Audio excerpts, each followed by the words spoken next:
Ang ano ko lang is, i-enjoy nyo lang yung game. At the same time, kasabay nyo rin ang Visayas ngayon. Meron din tayong mga coaches na nandun to select din sa Visayas. Then, by next week, Mindanao naman. So, ibig sabihin, possible, makahanap kami rito from Luzon, from Visayas, then Mindanao. Then after nun, sasalain pa namin yun para makabuo ng 12. So, ibig sabihin, be proud kung isa kayo sa mapipili. Dahil deserve nyo yun, slot na yun. And deserve nyo to represent our country. Lagi ko sinasabi na hindi madali i-represent ang Pilipinas.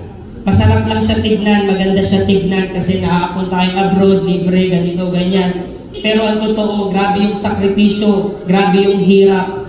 Kung nakikita nyo lang kagad yung finished product guys na, ba't si Idol ganito? Dapat tignan nyo rin muna kung ano yung mga pinagdaanan ng mga tao na yon. Tsaka kung gaano rin karaming sakripisyo. Ngayon, tanungin nyo sarili nyo bago maglaro, kung deserve nyo ba mapabilang sa 12 na mapipili?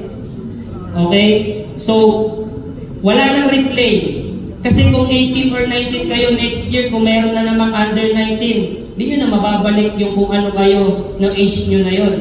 So kung sino man yung mga possible 19 na magte-20, bigay nyo na invest nyo, pukpok nyo na, itodo nyo na. Kasi after nun, hindi nyo na mababalik yung moment na yon na sana dapat pala ginalingan ko pa.